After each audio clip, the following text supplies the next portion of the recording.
Today we're going to be talking about the seventh chapter in the book of First Chronicles. And we're going to be seeing an interesting and unusual aspect of what the chronicler is sharing with the people of Israel. We're going to be thinking about why First Chronicles records some of these tribes the way he does. Why does he emphasize the means by which they can face a crisis? When we're facing a national crisis, very often we think about our families and they say, what's the military background of our relatives so that we can think back of when the nation was defended? Israel is doing the same thing in First Chronicles in chapter 7, and we're going to look at that today and talk about it when we come right back.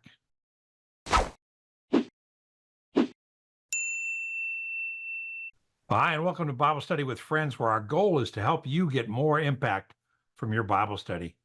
I'm here with my friend Kyle Grinstead, and Kyle and I are going to continue our study in First Chronicles. Today we're going to be in the 7th chapter of First Chronicles, and we're going to see some unusual things that the chronicler, who we think is Ezra, is recording in this chapter. And we're going to ask ourselves some questions of why is this chapter in here? And what is the point that the chronicler is trying to make to the people of Israel who are reading this? Now, what's the timeline of First Chronicles? When is it being written? Right at the end of the exile as the Israelites are coming back. Okay, so it's going to say in the days of King David, but that was back when the kingdom was united under King David. Then after David died and Solomon, then after Solomon, there was a split in the northern tribes and the southern tribes, and Assyria came in, started to take them, and then Babylon finished the job. 70 years under Babylon and Persia, and now they were being released to go back to rebuild their nation under the protection of Persia. And we're going to see that today. They're going to mention David, which is way back when, and then they're going to talk about how that relates to the people reading this today. Now, the other thing that's happening is in Chronicles, we've talked about this before, what are the two themes that Chronicle really follows? It looks at the priestly line so that they can reestablish worship, and then the messianic line as well. The line of Messiah delivering Israel and ultimately a blessing to all people. And then they're tracing specifically the rebuilding of the temple and the bringing of correct worship back to the temple.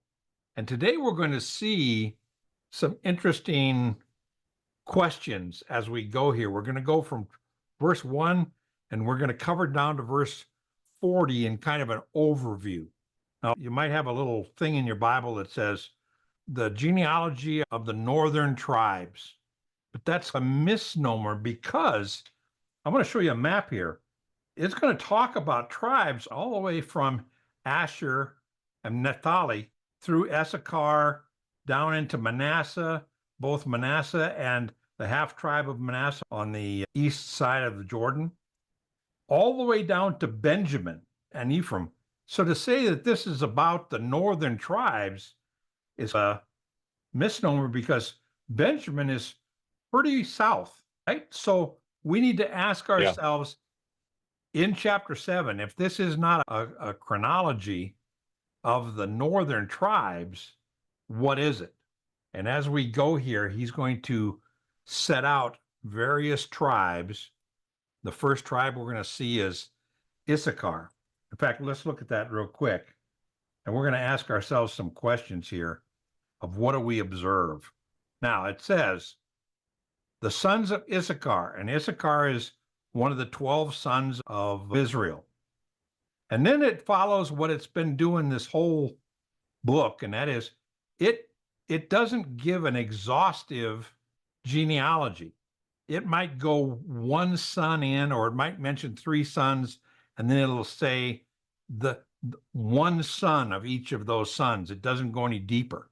And there's some reasons why chapter 7 is very abbreviated genealogies. Now, some of the scholars say it's because it's a goof, or some pieces of it are missing.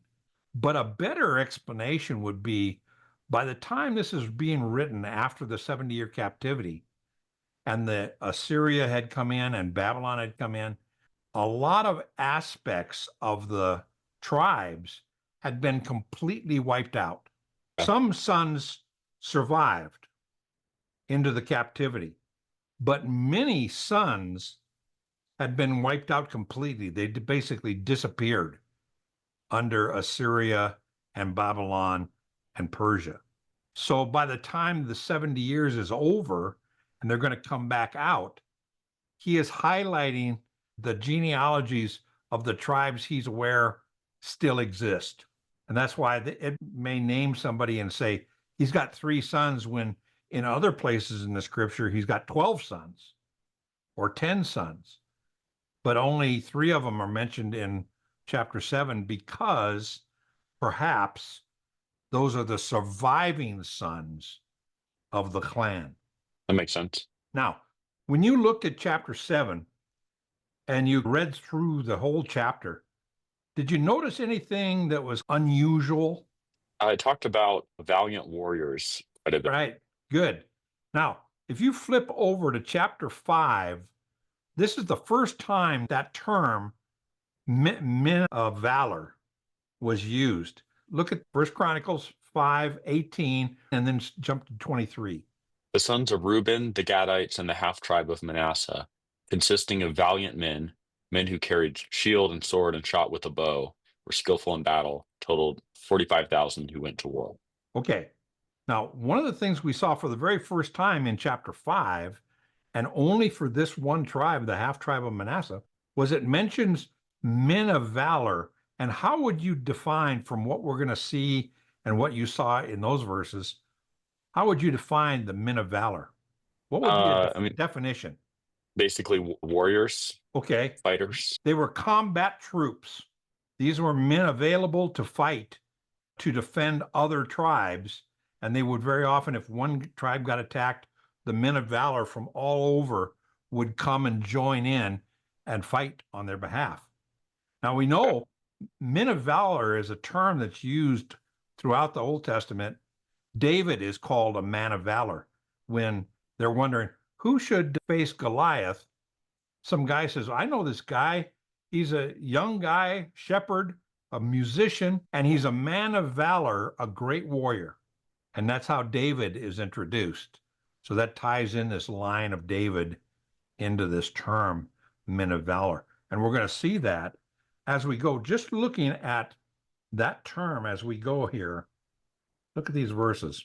You notice in verse 2, the sons of Tola were mighty men of valor in their generations, their number in the days of David.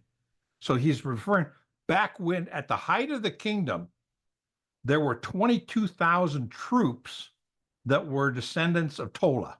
Now, by the time the 70 years of captivity is over, there aren't that many. But he wants people to be able to relate to the tribes and their descendants who were military men, basically.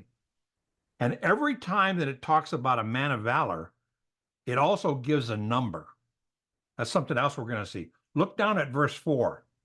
Read verse 4. With them by their generations, according to their fathers' households, were 36,000 troops of the army for war, for they had many sons and wives. Read verse 5.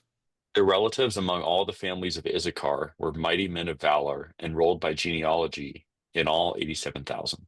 Okay, now it's talking about the sons of Issachar, and we saw from one son there was 22,600, from another son there were 36,000, and then it says all of the sons, including families that aren't specifically mentioned, equaled 87,000. Now that's not 87,000 in the moment of First Chronicles. That's 87,000 troops from back at the heyday of the kingdom of David. But he wants people to relate. You and I, when we think about a national crisis and we're thinking about going to war, one of the things that we very commonly think of is who has been in the service in our family. Was grandpa a military guy? Was dad a military guy? Do I have brothers and sisters who were military guys? And the chronicler is doing about the same thing.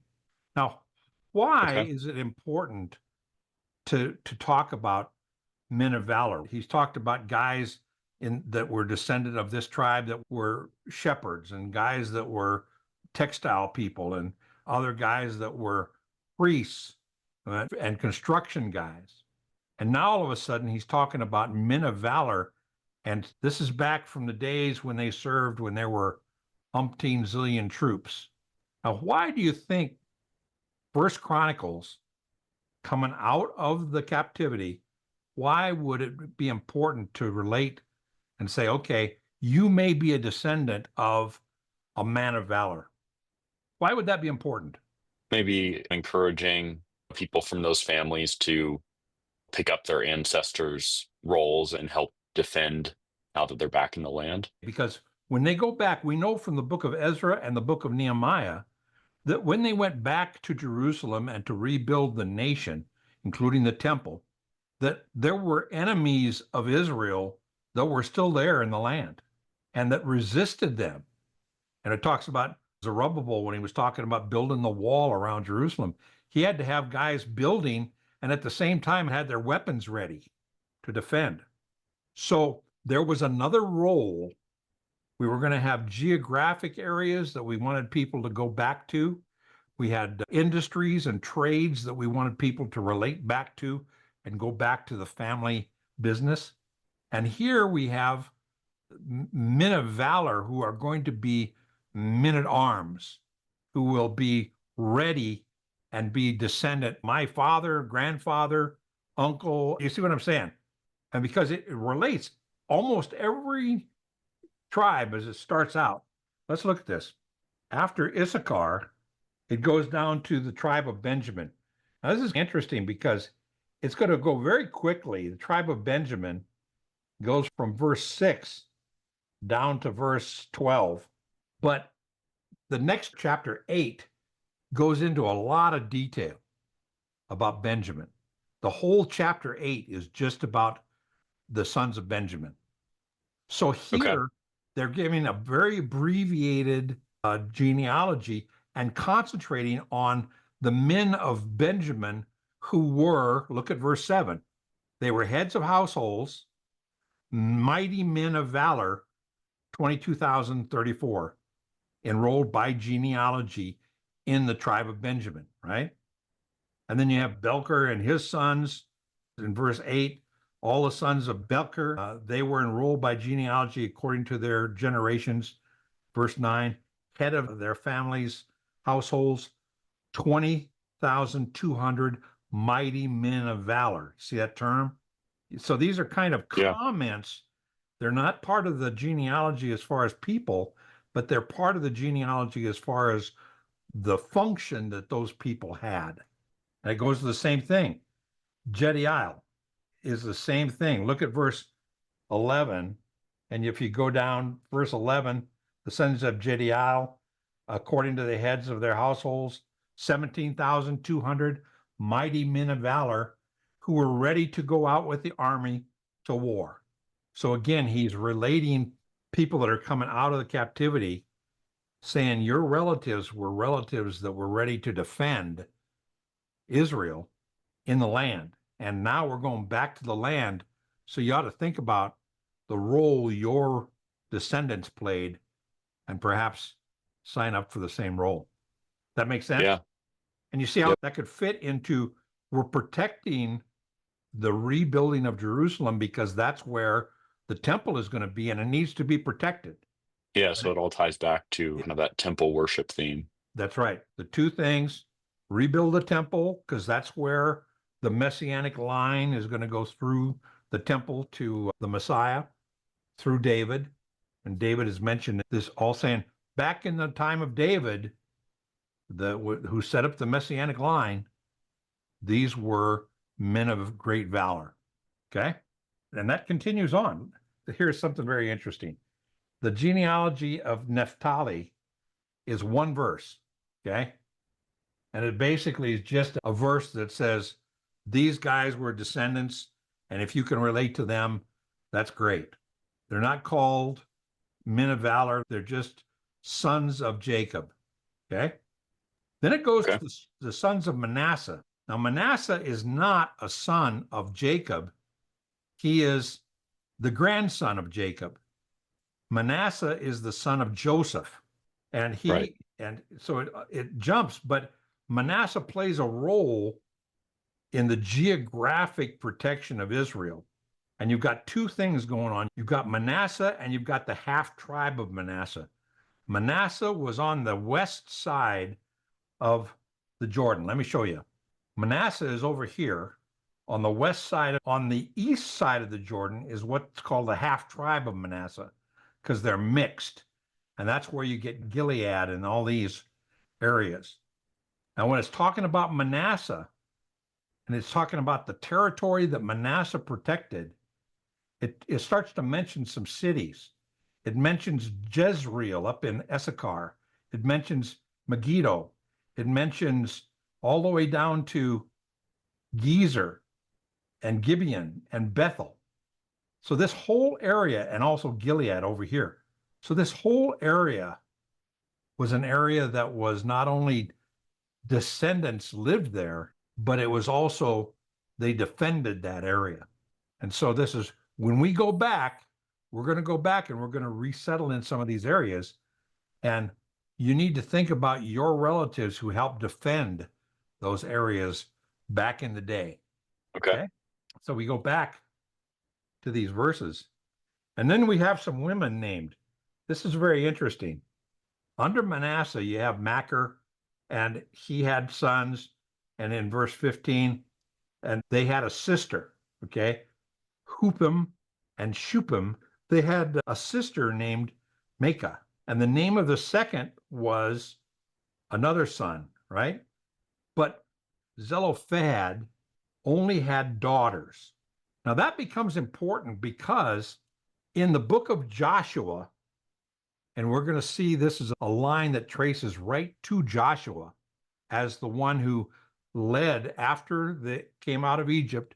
Joshua was the one who led them into the land to set up where the 12 tribes were going to be in the land. And in Joshua, it talks about, I'll give you the verse here. If a father only had daughters, Joshua set up where they had the right of inheritance. If you look at, we're not going to turn there, but in Joshua chapter 17, verses 3 and 4, it talked about daughters of a man that had no sons. And they came to Joshua and said, Israel has given us the right of inheritance. So they would inherit the land and they could marry anybody that would automatically be folded into the nation of Israel as inheritors. Remember last week we talked about an Egyptian slave who was married to a daughter and their kids were folded right into the line of Israel. Yeah. So an inheriting daughter, a marriage, and have children that were considered Jews and were considered part of Israel and part of the genealogies. Now, these women, in this little section here under Manasseh, there are women mentioned. Makah is the big one, and they bear a son, okay? They had full rights. And then the sons of Gilead in verse 17, the sons of Machir, the son of Manasseh. So it goes backwards. It says Ulam, Gilead, Machir, Manasseh is going backwards towards the origination of the 12 tribes, okay? Yep. And then his sister is Hamelcleth, okay? I think. I'm not, and she bears some sons. And Hamelcleth is Manasseh on the west side of the Jordan. So up to verse 17 is the east side of the Jordan, and Hammelcleth is the one who settles the west side of the Jordan. Okay. And then it talks about sons, and then it talks about, and Ephraim is mentioned in Genesis 46:20, again as a son of Joseph. Remember, Ephraim and Manasseh were given equal rights as inheritors under Joseph's name. Yeah. So they were part of the 12 tribes. And it talks about Ephraim. And then it is very interesting. Look at verse 21. These are very interesting little comments that the chronicler puts in. You notice in verse 21, we don't have to read the names, but notice it says, Gilead, whom the men of Gath who were born in the land killed. So the men of Gath were in this area and they killed Gilead. Now, are men of Gath familiar to you? No, it doesn't ring any bells. Gath was the region that Goliath came from. He was from Gath, and his relatives, he had four giant brothers, and they all came, relatives, I should say, not brothers, but they all came from Gath. So this natural enemy that was in the land and resisted Israel. And they killed one of the sons. And it's just a kind of a little footnote, but it's a footnote that relates to battles. You see the military kind of feel to this chapter. And it goes back, and in verse 22, Ephraim mourned many days, and then he went into his wife, and she conceived and bore a son named Beriah. And Beriah is a name that means grief. And then Ephraim had a daughter named Shira, and Shira was a very powerful woman. This is in verse 24. The whole description of Shira is Shira built lower and upper Beth-horon and Uzing Shira. These are cities that in this area of Manasseh that were totally founded and built by this very powerful woman. Okay. So again, very Jewish, but giving credit to women where credit was due. Now, from verse 21, where it talks about the son of Joseph, right? Ephraim, that goes from Joseph all the way down through the Egyptian slavery through Joshua. So those verses basically cover 8 generations of Jews. So you can see that the chronicler is being very brief in his genealogies. Just like the rest of the book, these genealogies are not meant to be exhaustive. They're meant to cover a period of time and have the people coming out of captivity to relate to either nations, jobs, or regions and cities. Yeah. Okay. So when you're coming out, you need to set your genealogy, and that genealogy would relate to what you're going to do as a career, what you're going to serve in, or where you're going to live, and up to the cities. So we see that theme in First Chronicles of tribes, cities, regions, and careers. Okay. And it all relates back to helping the people when they come out of the captivity know what to do, where to go, where to live, that they're related back to, this is where my relatives are from. And in this case, it's talking a lot about military guys. And Joshua is the one who's going to lead them into the land. And he's going to establish these cities, Bethel, Gezer, these areas. And if we looked at our map again, Bethel and Gezer, they're down here. See, Gezer's here, Bethel's here, the land of Ephraim. So we've gone from Manasseh, these cities up in Manasseh and Gilead, down to Ephraim, Gezer, Bethel, and these areas around here. Okay. So again, people, the geographic area and the cities and territories, and the careers, including the career of defending the nation.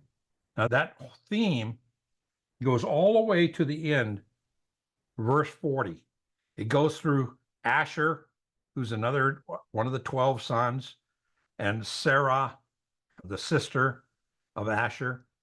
And that goes down through another woman, Shua, their sister, and more sons, all the way down to the end of the genealogy of Asher.